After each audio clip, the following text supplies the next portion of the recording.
This time, I get the honor to, I believe, introduce our third and final speaker, a good friend of mine. Are you going to do that?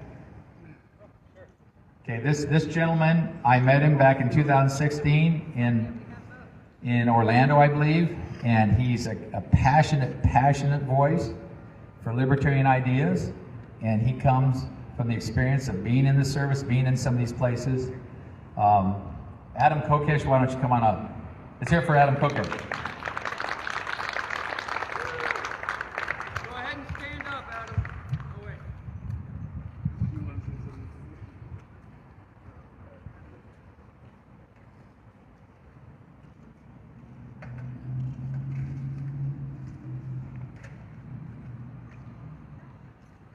I'm not that tall either.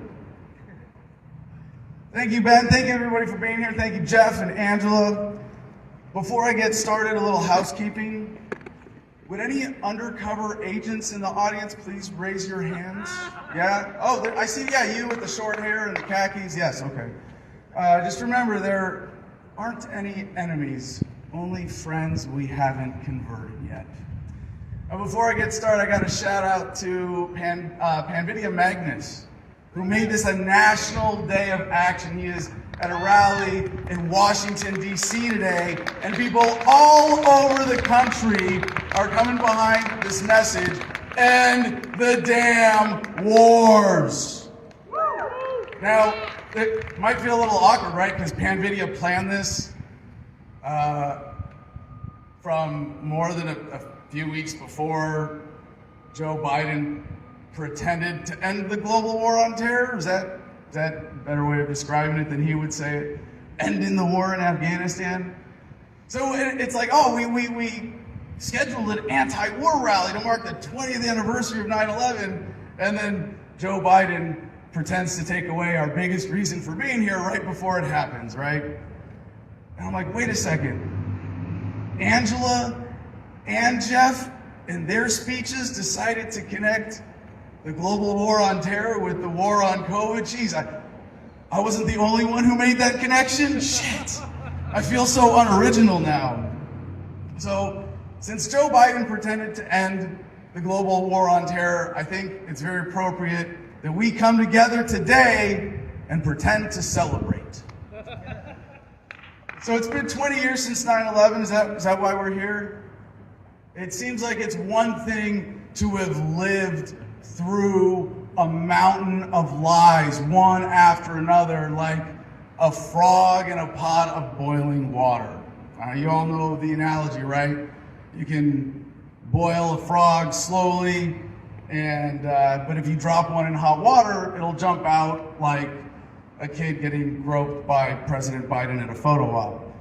So imagine waking up from a coma for 20 years today, from 9/11. You might have some questions, right? We just got the troops out of Afghanistan. We had a really black, really fake president and a reality TV fake billionaire president. We had a war in Iraq, too. How many died? It cost how much? They tried to get you to believe what? And you haven't strung them up Nuremberg style yet? So while we should celebrate the end of the war in Afghanistan, I fear, as Biden said about terrorism, the war on terror itself has metastasized. I would say, seriously, if you could ask yourself 20 years ago, do you think they would be able to milk 9/11 for this long? But then I think like half the people who are here today probably weren't old enough to know how to pronounce Afghanistan 20 years ago. So you think today they could milk this COVID hysteria for another 20 years? Don't tell me the war in Afghanistan was a failure, because it is the greatest disservice you can do to its victims to suggest that the architects of this policy were somehow well-intentioned. No. The war in Afghanistan was a massive success. Quite possibly the most efficiently profitable war crime in human history. America's longest war, America's dumbest. How impotent do you have to feel when you see your sons and daughters on the same patrol routes in Afghanistan that you were patrolling 20 years earlier? I was in Iraq in 2004, Fallujah, so I get emails from the VA still, Department of Veterans Affairs, and during the latest Afghanistan withdrawal, the VA reported that suicide hotline phone calls had skyrocketed. It didn't affect me that way. I had long ago come to terms with the fact that my fellow Marines who bled out into the sand died for nothing, less than nothing, because we were lied to until we thought that being war criminals for bankers, politicians, and war profiteers was actually serving our country. If the troops defended freedom, they'd attack the government. I gotta say, at risk of sounding like a terrorist, but what the hell? I think I've been labeled a terrorist by government agents about a dozen times since 9/11 just for being a libertarian anyway, so whatever. I'm totally sympathetic to the Taliban right now. And not just for their awesome beards. They're the rebels who just beat the Empire. Haven't y'all seen Star Wars? I'm talking to a libertarian crowd partially, right? Y'all seen Star Wars? Remember Star Wars? The rebels are the good guys, and the Empire, they're the bad guys. If I wasn't so horrified by the potential of propaganda, it would be fun to watch the mainstream media demonize the Taliban right now. Y'all heard about the story of the guy hanging from the helicopter, right? Did everybody see that one? Super viral video. That was the biggest fake news story since weapons of mass destruction. I'm sorry, since Donald Trump called himself a very stable genius. It turns out the guy hanging from the helicopter was hanging from a harness, not a noose. You know what he was doing? He was trying to fly a flag, to mount a flag on an antenna pole to celebrate the Taliban victory. Why? To celebrate the end of the war. Which means that all of you, by virtue of being here today, have more in common with that guy hanging from the helicopter than you do with any of those assholes in DC pretending to represent you. I'll take it. The coverage of the American military in Afghanistan, still the opposite. Biden just killed an innocent family with a drone strike in Afghanistan, and American corporate media reported it with the quote from General Milley, "The procedures were correctly followed, and it was a righteous strike." You think we might have a disconnect with the rest of the world when most of us fall for this childish Amero Fantasyland narrative, where the empire is the good guys now. So the helicopter story is almost as big a lie as the COVID death count. And health officials have admitted they counted anyone who died with COVID as from COVID. So, did you guys hear about the skydiver whose parachute didn't open? It was a big tragedy. But fortunately, he died from COVID right before he hit the ground. Just like the COVID deaths whose contributing factors were things like gunshot wounds to the head, falling off a motorcycle, or, being your typical bootlicking, obese American. Which makes me think, maybe that's what's really behind the mask mandates. Maybe government really does care about your health, and they just couldn't figure out a way to stop Americans who got fat following the old food pyramid advice to stop eating. At least, the ones who are really gullible will burn some calories doing the up and down mask thing. Oh my God. How gullible do you have to be? Yeah, if you're standing up, COVID's gonna get you, but if you sit down, if you're at a table, oh yeah, it's just gonna go right over your head. So another lesson we gotta learn from the Taliban right now. Joe Biden was wrong. We don't need tanks and F-15s to defeat the US government, do we?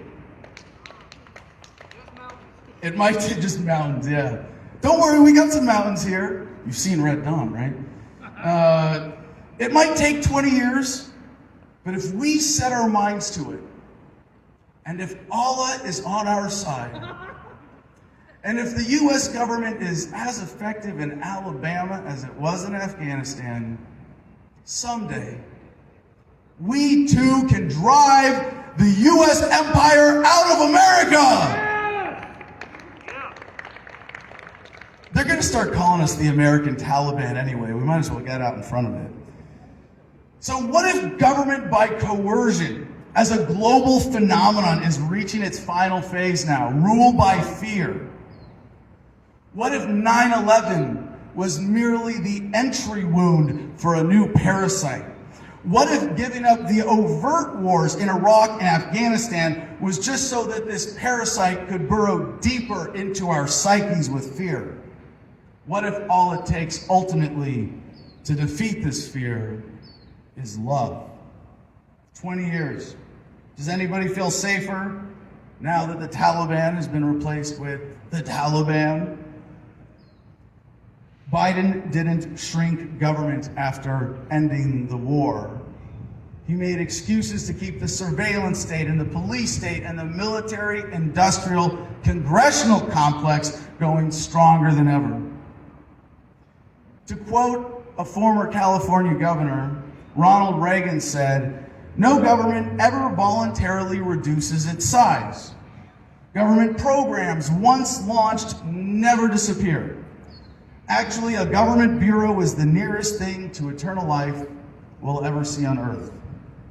To quote another, hopefully soon-to-be former California governor, Gavin Newsom said, "If you donate to my campaign, I'll give you multi-million-dollar no-bid contracts for PPE." Well, he didn't use those exact words, obviously. He said that with his actions. If only everyone understood the Newsom-Pelosi connection and the significance of the French Laundry incident, California would be in open revolt by now. Anybody else here want to see the recall send Newsom packing? Yeah? Who cares? Seriously. You think the people of California are woke enough that suddenly they're just not gonna elect another statist? I mean, no offense, Jeff. I understand that we do have an option here, but Jeff Hewitt, Nicholas Wildstar, any fans of Nicholas Wildstar here? Yeah? Louis Marinelli, who is the secessionist candidate in this recall election, and my fellow Cal-Exit Congress member. They are California's only changes for real change, only honest candidates on the ballot, and they're barely registered in the polls. I'm glad that you're there, Jeff. I'm glad that you're here representing this message. We got a lot of work to do. Jeff isn't delusional about this. He knows what I mean. But I got to be clear, right, talking about partisan stuff, that I'm not some duopoly hack. I see the old parties as red-flavored socialism versus blue-flavored socialism. Is that being too nice? Given that we have the majority of the planks of the Communist Manifesto in effect today in federal policy, it's really more appropriate to call it red-flavored communism versus blue-flavored communism. And is there a difference? I don't know, maybe, but I don't know whether to give the Republicans a point or subtract a point for pretending to be for smaller government. After all, Ronald Reagan was the least Reagan-esque president ever. He cut and run. he negotiated with terrorists, he grew government, he signed gun control legislation, and he got divorced. So when I see someone trying to pick between Republicans and Democrats, it just seems like someone standing around with a turd in each hand, judiciously, studiously, very carefully sniffing each one, trying to decide which one smells better. And I just want to yell, drop the shit! So, in the typical fake opposition, Reagan-esque, hypocritical tradition of the GOP, today's Republicans are offering little more than symbolic resistance to the new medical tyranny fueled by false hysteria that Trump started and Biden is taking to the next level. COVIDism, a new faith of fear, worshiping obedience has emerged. Elected Republicans and Democrats are alike are its preachers.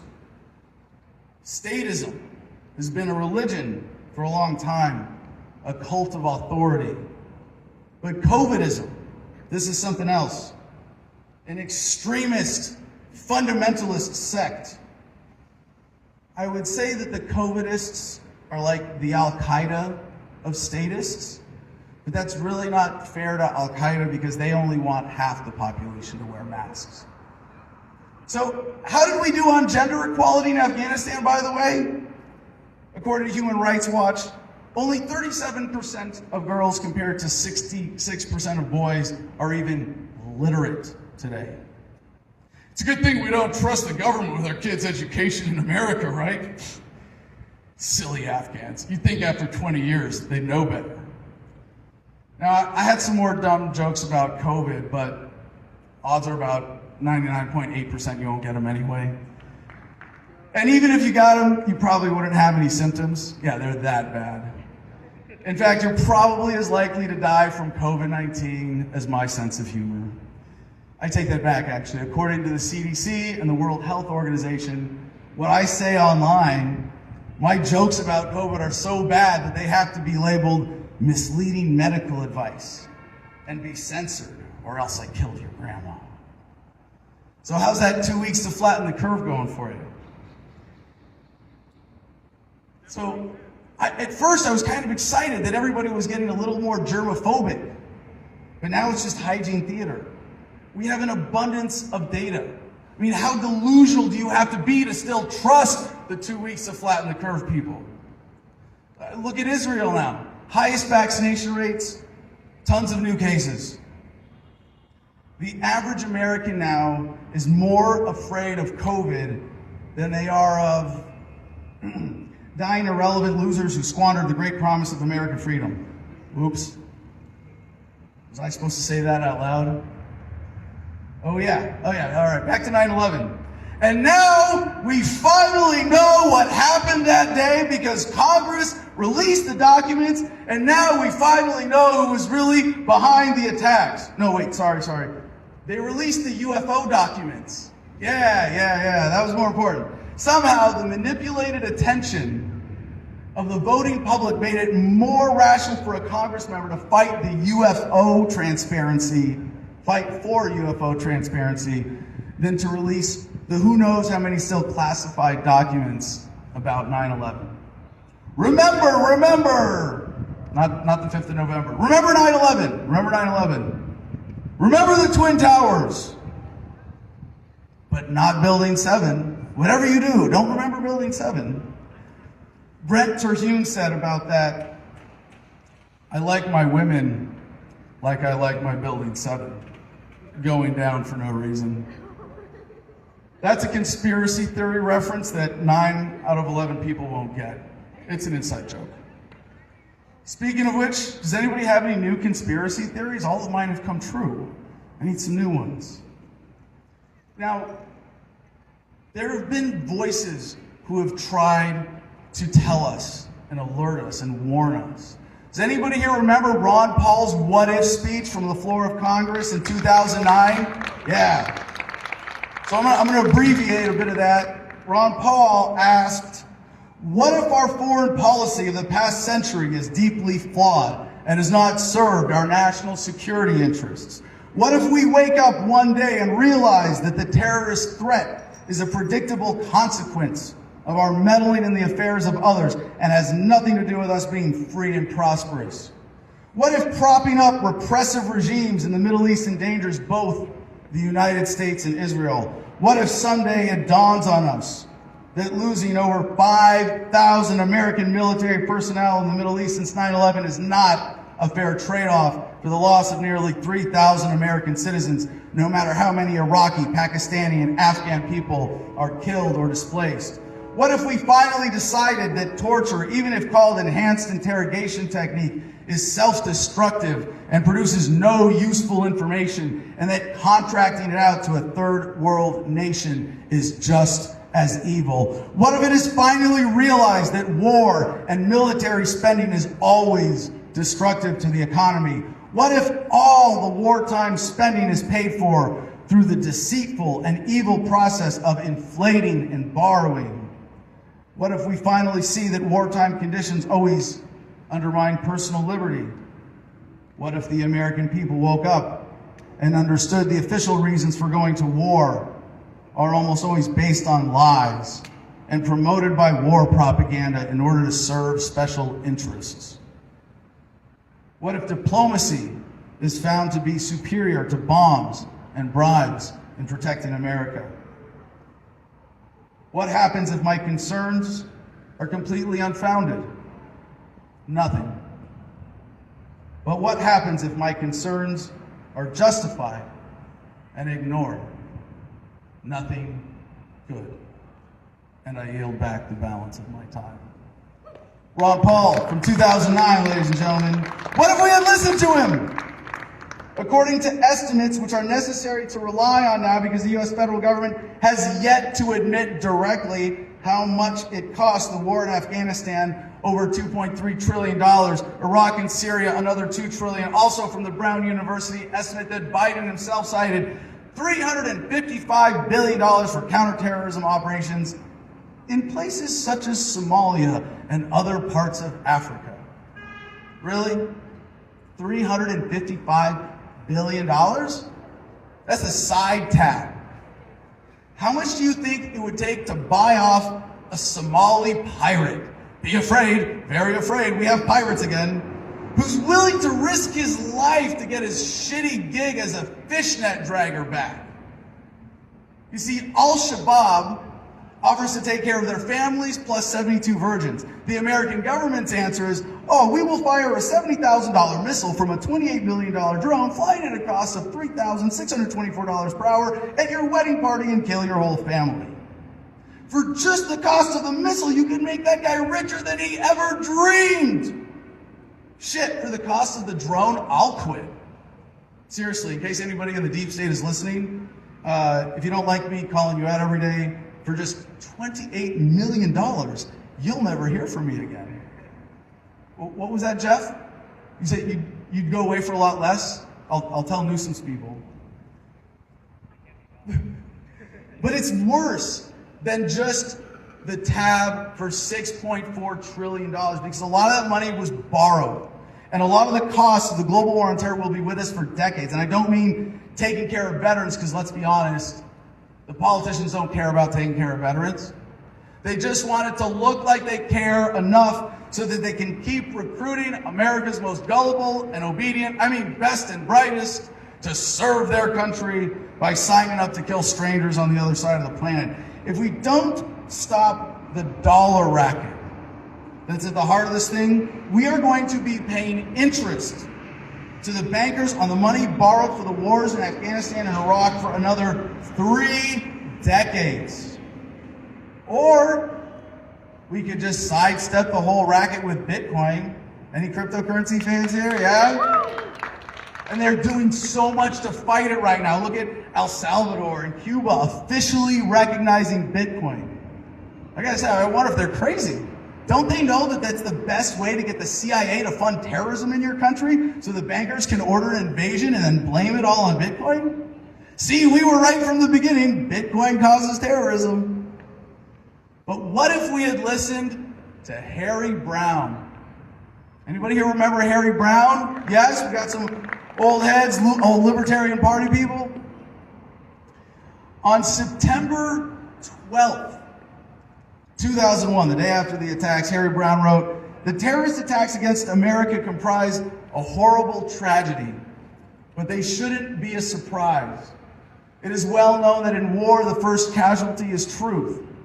That during any war, truth is forsaken for propaganda. But sanity was a prior casualty. It was the loss of sanity that led to war in the first place.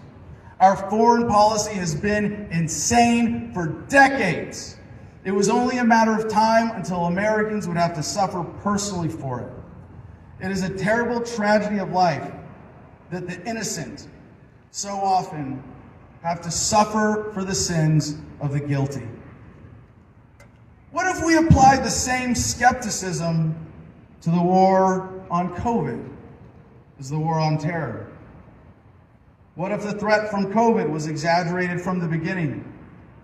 What if it wasn't appropriate to count cause of death as COVID if someone died with it instead of from it? Because if we did this for everything, we would have way more statistical deaths than actual deaths.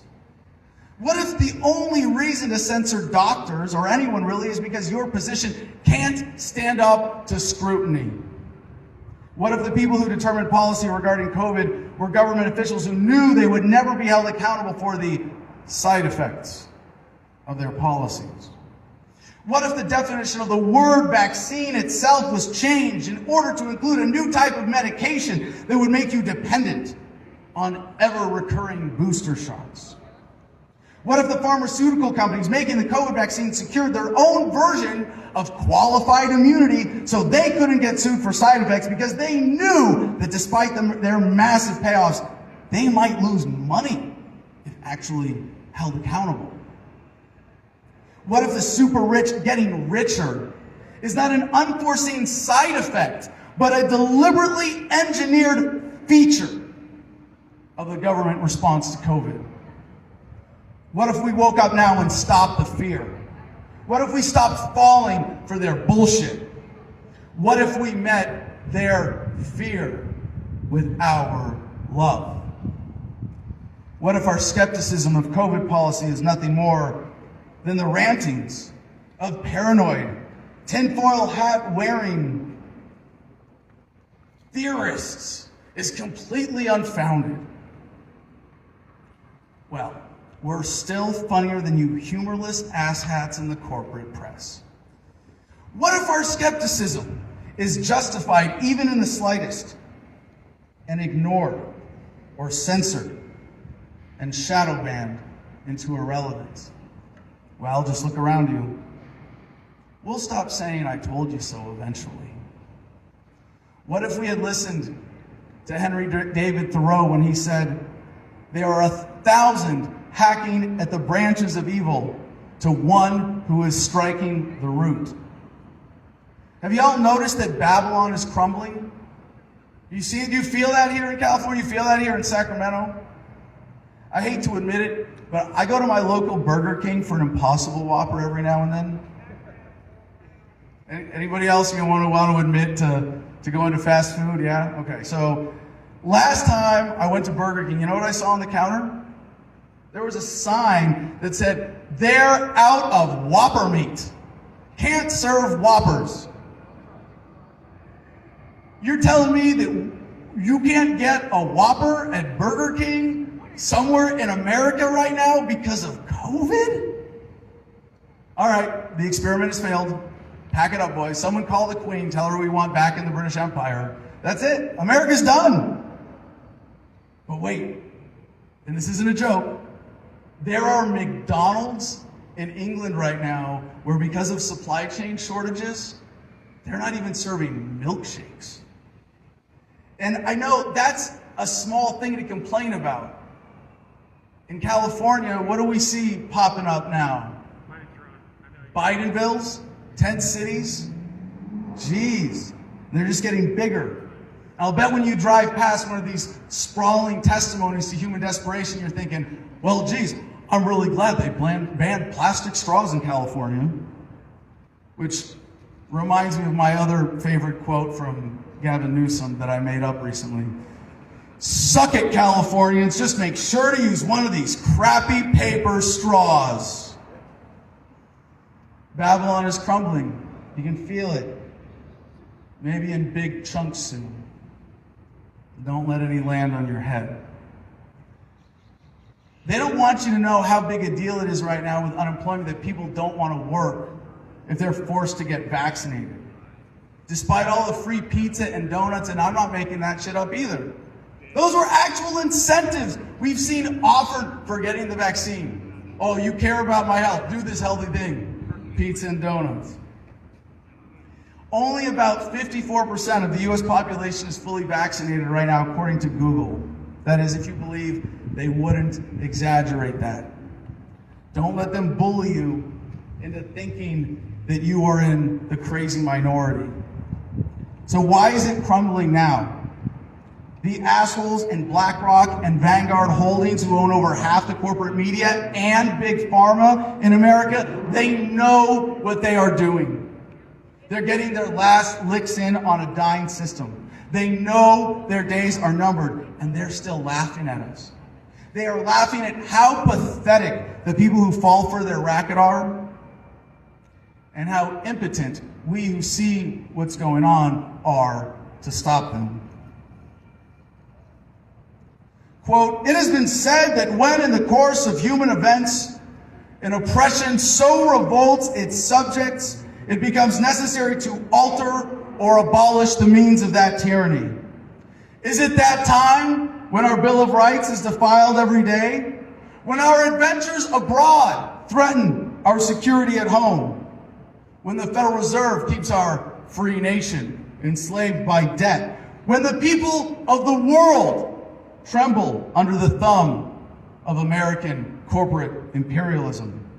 And now, our nation is drifting dangerously from freedom to fascism. So I have to ask, is it time?"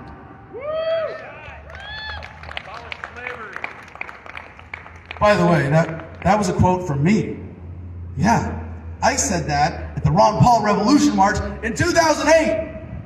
Was it time then or is it time now? How long have we been doing this?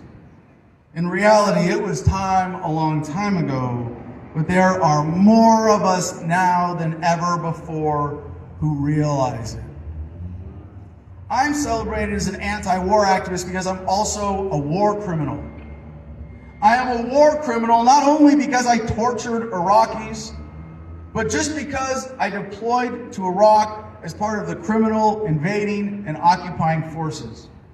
Since then, first with Iraq Veterans Against the War, and now with Homefront Battle Buddies, I have sought penance, progress, and justice by doing everything I can to ensure that mine is the last generation of combat veterans the world ever knows.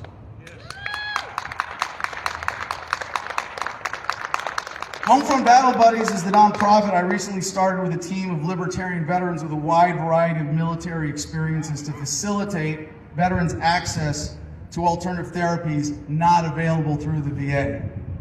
I'm especially hopeful for the potential of cannabis to reverse the trend of veteran suicides, and psilocybin and MDMA to empower veterans to address the root causes of PTSD. But more importantly, for everybody to address the fear at the root of all the damn wars. So when I think of fearless anti-war activists, there might be none greater than the greatest himself, Muhammad Ali.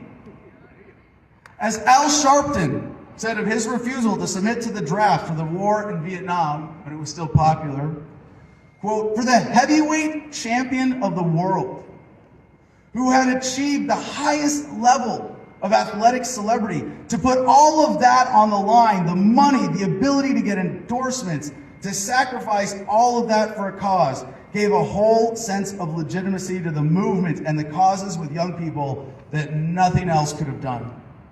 Even those who were assassinated certainly lost their lives, but they didn't voluntarily do that. He knew he was going to jail and did it anyway. That's another level of leadership and sacrifice. Muhammad Ali himself said, "Why should they ask me to put on a uniform and go 10,000 miles from home and drop bombs and bullets on brown people in Vietnam, while so-called Negro people in Louisville are treated like dogs and denied simple human rights?" And they don't want you to remember him for that. Muhammad Ali was the greatest boxer of all time, and that pales in comparison to him being the greatest draft resistor of all time.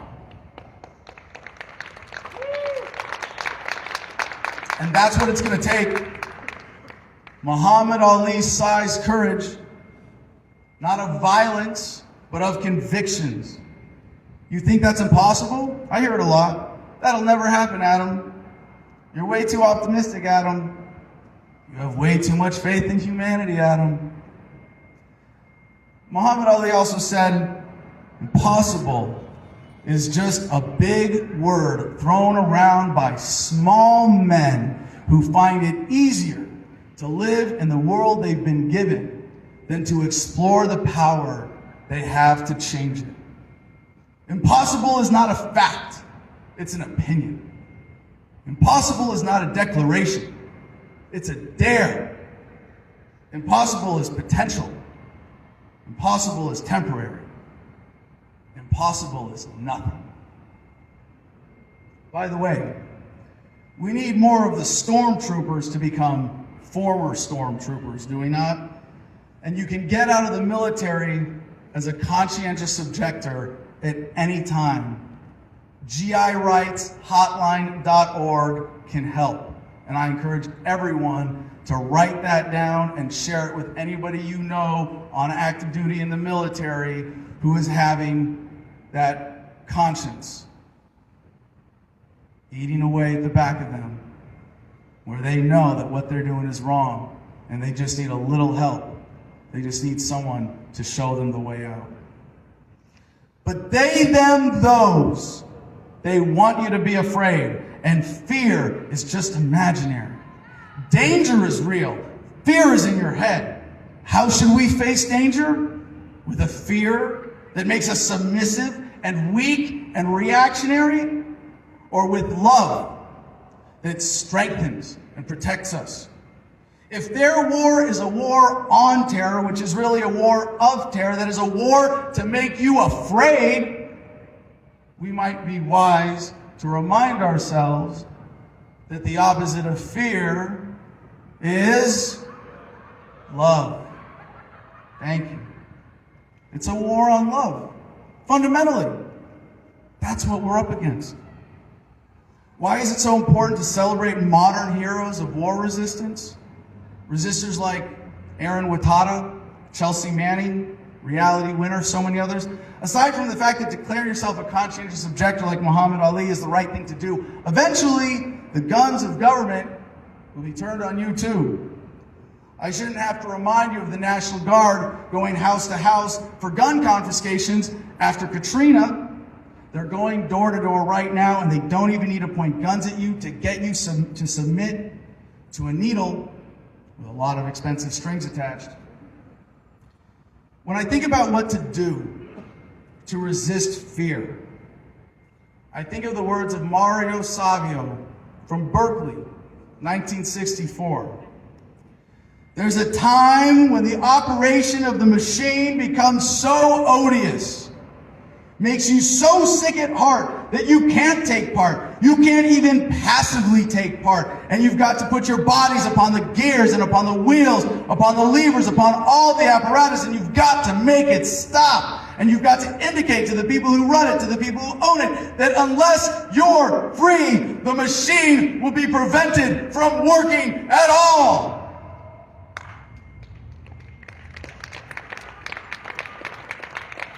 I hope you're applauding Mario and not my poor impersonation of that epic historical moment that I hope you all have seen on YouTube by this point. So that's a nice call to action, but it leaves some specifics to the imagination, does it not? Personally, I am proud to be part of the Libertarian Party, the party of principle, the party of love, standing bravely in the way of fear, the party that on Twitter in a coordinated effort between the National Party and a number of state parties, got hashtag mass non-compliance trending. Yeah? You guys like seeing that from the Libertarian Party? The @LP National account tweeted, at least according to Newsweek, yeah, we got it covered in Newsweek. That doesn't happen very often. Vaccine mandates will not lead to wider trust in the science. It will only lead to hashtag mass non-compliance. So, to again paraphrase part of my Revolution March speech from 2008, I'm going to wrap up and get to some answers here. Every day, more and more Americans are avoiding unenforceable taxes, leaving government jobs out of disgust, and sending their kids to college instead of combat. Be it with your lives, your labor, or your tax dollars, stop investing in your own oppression. Do not waste a single vote or a single dollar on the two-party system.